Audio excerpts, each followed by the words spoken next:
That's a different thing. This is an important issue that we need to dwell on for just a minute, because this is sort of the core of the problem, and that is we're dealing with an administration that has made very specific commitments about other things. For example, were the negotiations over the health care bill broadcast on C-SPAN? Does it turn out that you can actually keep your insurance if you wanted? Any number of promises that are on the record that are just blithely swept away, and now we're being asked to accept that tentative assurances behind closed doors at a table that maybe we'll look at structural reform. In fact, everything we know about these proposed budget solutions involve substantial tax increases now and trillions of promised cuts down the road. You don't know that either? We do. That's what's leaked out of the negotiation. I mean, we know it as surely as we know that participants are talking about the concept of cuts. The leaks have come from the Republican side. No, I suspect the leaks are coming from all over. But in any event, what we're faced with, or what we have to sort of grapple with, is let's raise $800 billion in revenue now, but not quite now. Let's kick those tax increases after the 2012 election, and then let's assume that future Congresses and future presidents will stick to a path of cutting spending by trillions of dollars over the next 10, 20, 30, 40 years, when of course the history of the Republic shows spending going up, not down, and we're not solving or balancing anything by saying, give us the tax increase now and we'll count on the cuts later. Yeah, but that's not what the House said. I mean, am I right on this? What Eric Cantor said was that, and I think John Boehner said too, is that there will be no tax increases. None, right? Oh, no, I agree with that. I'm sorry. The Republican position is, or at least the House Republican position is, that the federal government already consumes too much of our economy, and it's counterproductive in a lot of ways. I'm saying that the deal floated by the representatives of the administration and the Democrats in Congress are along the lines of $800 billion in current tax increases with promised cuts of trillions in future decades. Right, well they're not all promised in future decades, because they've agreed to 1.6 trillion, I think, in the Biden negotiations of cuts. But where do you stand on this idea that taxes, should they never be raised again? Is there no deal that should be made unless there's no tax hike involved of any kind? You know, here's the interesting thing. When George H.W. Bush said, read my lips, no new taxes, and then was pummeled on by the Senate Democrats until he did what he thought was the honorable thing and came together with a budget deal, number one, he got stuck owning the tax increase. Number two, the promised cuts never materialized, and in fact, for every new dollar in tax revenue that came in, there were $3 in increased expenditures.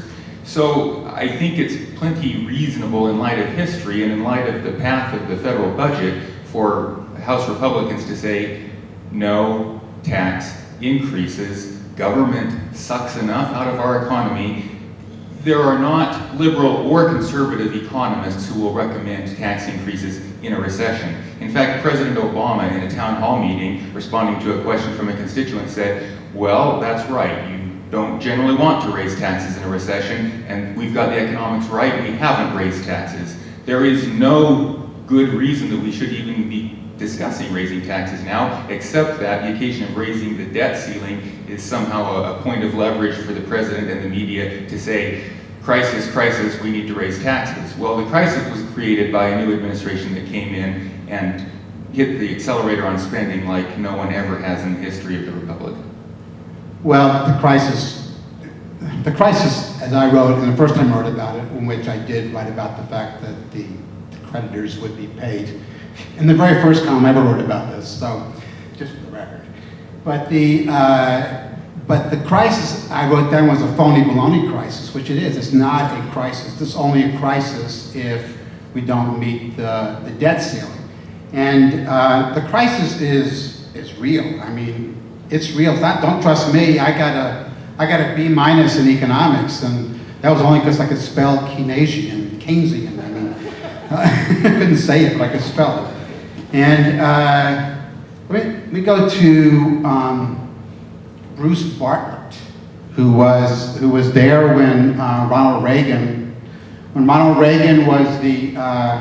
was president, who was part of Ronald Reagan's, very influential in Ronald Reagan's whole economic policy. He was also very influential in the policy of George W. Bush, and he has become an apostate, is that how it's pronounced? Apostate?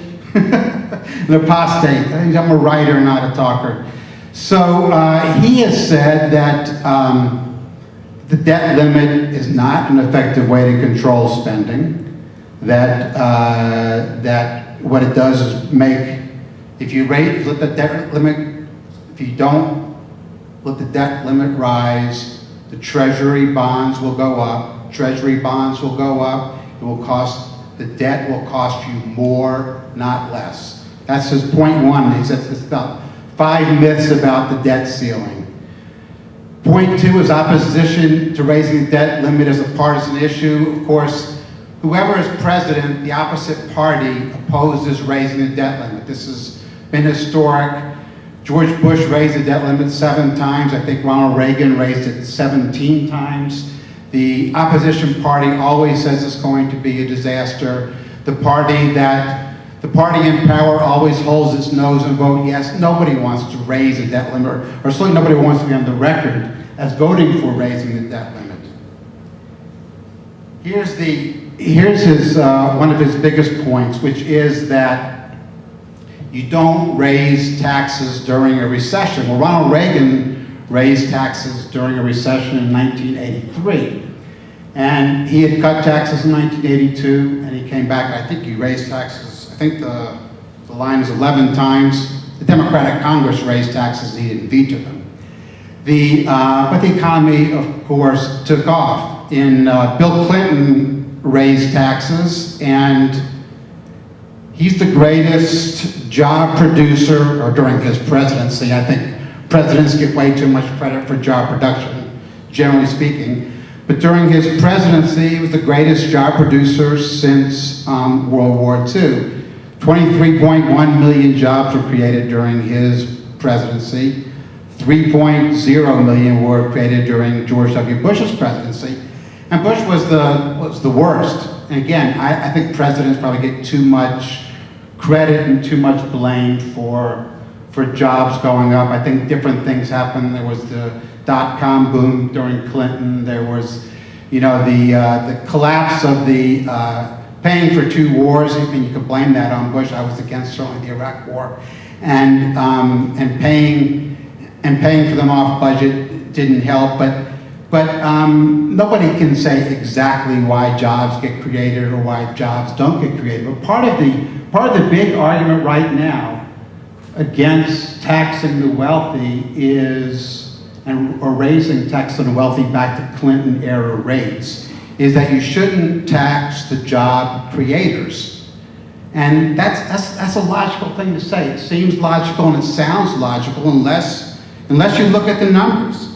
Because George W. Bush put in what every big tax decrease is always called the biggest tax decrease in history, because our economy is always bigger than it has been in history.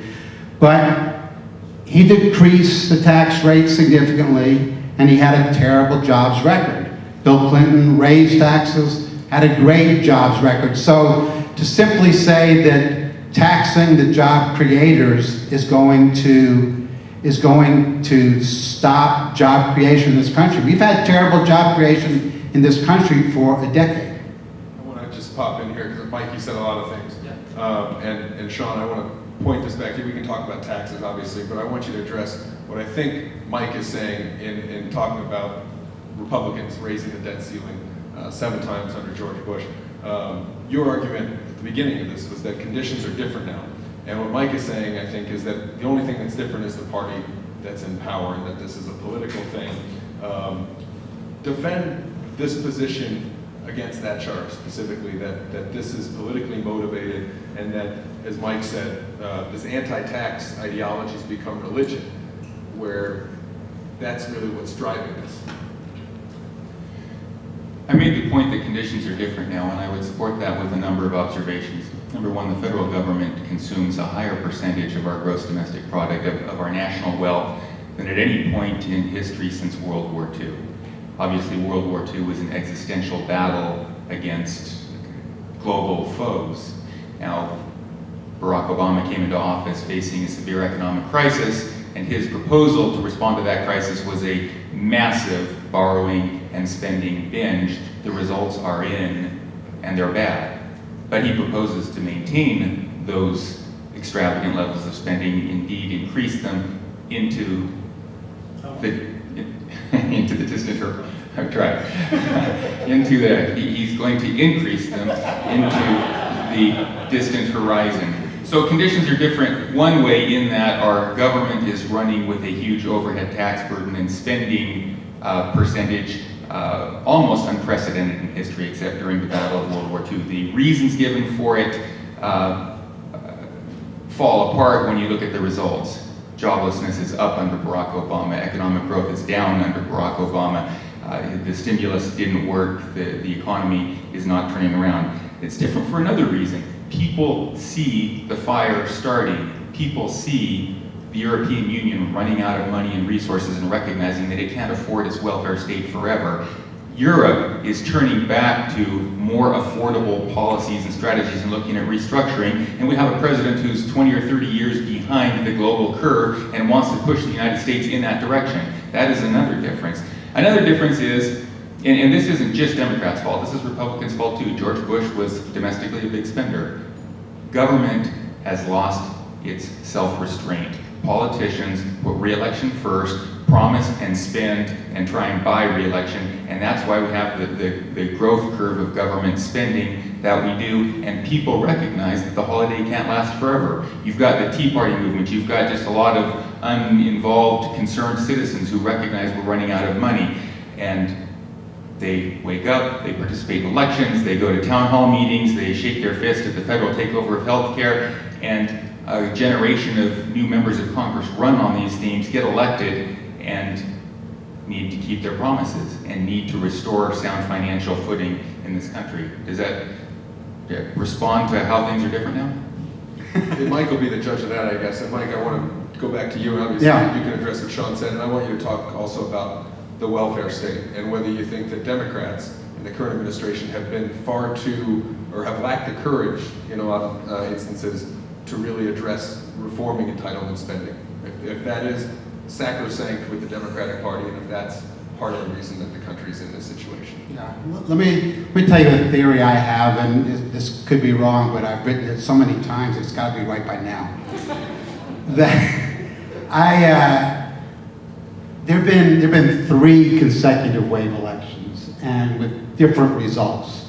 The Democrats took over the Congress in 2006. Barack Obama was elected by, I think, the largest margin since Reagan. Was that right? And and the largest margin for a Democrat, I think, since Lyndon Johnson. And so he was elected in a wave election in 2008, and then in 2010 there was a pretty violent reaction against the Democrats. And so the question is why? Why were there these 3 wave elections? And I think you can find it in general dissatisfaction with government. And so why is there general dissatisfaction with government? And my theory is that if you look at economics as we are tonight, I said I'm hardly an expert. I got B- in Econ 101. That was as well as I could do. But if you look for almost the past 30 years, the wage of the middle class earner in the United States, and this is from Democratic presidents, Republican presidents, Democratic Congresses, Republican Congresses, have been flat. For 30 years, the median income, that earner, his wage has been flat. And I think that people are worried. I think people are worried, and they don't find themselves optimistic about the future, and are looking for somebody, some party, who will show them a different way. And I think you've seen these sort of large shifts going from one side to the other side because of that. To address the point about entitlements, yes, Democrats have demagogued on Social Security for a long time. They've done it pretty successfully, and Republicans were pretty successful in demagoguing on Medicare in the last election. They learned a lesson from the Democrats. It's been too easy not to face up to the problem. And it's been too easy not to look at particularly Medicare. I mean, I think a huge opportunity was missed during the healthcare debate. People were calling each other names instead of looking at this and trying to figure out how to involve Medicare in that debate and seeing how you could really do something to hold down costs. Because there are a lot of ideas that cross both party lines, but you didn't hear any of those ideas because the two parties were too busy screaming at each other for a year. And so I think we wasted a big opportunity, particularly to address Medicare, because Medicare and Medicaid are huge drivers of the problems, the economic problems that we have right now.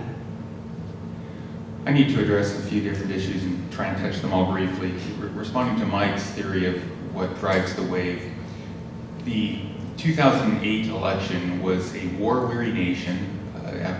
In response to September 11th, and initially the public and the nation supported the response in Afghanistan and then in Iraq, and Iraq drew longer and cost more blood and treasure than the nation had patience for. So we've got a war-weary nation. We have an economy in apparent collapse. The credit market, everything that was going on. It was not a vote for the policies or the proposals, the platform of Barack Obama. It was a vote for change away from what they thought was falling apart. It took only 2 years of united Democratic control of the federal government, Barack Obama and Harry Reid and Nancy Pelosi, for the nation to say, this is not what we voted for. We do not want a federal government that thinks it's the czar of the auto industry and that it's the national dietitian and that the First Lady is our personal fitness trainer and that the federal government is the interior decorator for toilet bowl size and for light bulbs. We don't want a federal government that thinks it's the National School Board. We wanted a fresh approach. It was promised by an articulate, apparently uniting young man, and it isn't turning out that way. We're getting old-style liberalism. We can't afford it, and the wave swept back, and that's what's going on. Mike made the point that we've got to raise taxes because the rich just aren't quite paying their fair share. I wonder if folks ever realize exactly how much of the tax burden is borne by upper income earners. The top 1% of earners, bear with me for a few numbers here because it belies the thought that the rich aren't carrying their weight. The top 1% of income earners in the nation pay 40% of federal income tax. The top 5% of income earners pay 60% of all federal income tax. The top 10% are up to about 70%. The top 50% of wage earners pay 97%.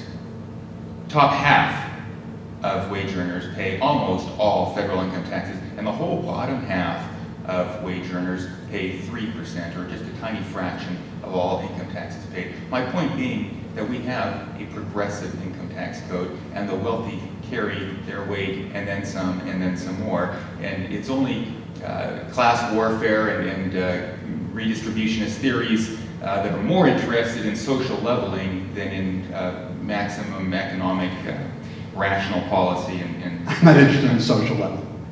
Just for the record. Okay. I'd like to see us get under 14 trillion. There were a couple shots along the way about Reagan being a tax increaser and Clinton being a job creator. That's a sort of an old hoary theme of the left. Reagan was a massive net tax cutter. After dropping the top tax rates from 70% down to 28%, he had negotiations with the Democrats in the Senate, and what was supposed to be a revenue neutral, almost revenue neutral rationalization, raised some rates, eliminated some deductions.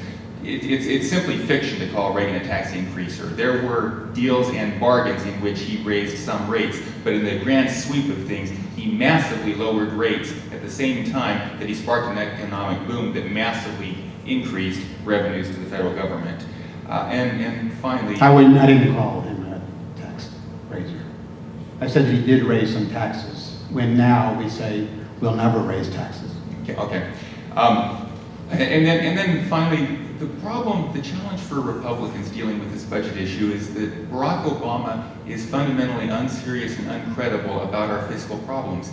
He didn't run on fiscal discipline. He doesn't believe the government is too big. He doesn't think we need to get spending under control. He wants a much larger role for the public sector. But he finds himself in this Tea Party moment or in this grassroots awakening where people recognize that the party can't go on forever and we're running out of resources. So he has to make gestures and feints in a fiscally conservative direction. But the record is so unserious. For example, he kicked the deficit problem down the road for 2 years by forming the Simpson-Bowles Deficit Reduction Commission. Everyone remember that? Alan Simpson, former U.S. Senator, Erskine Bowles, former,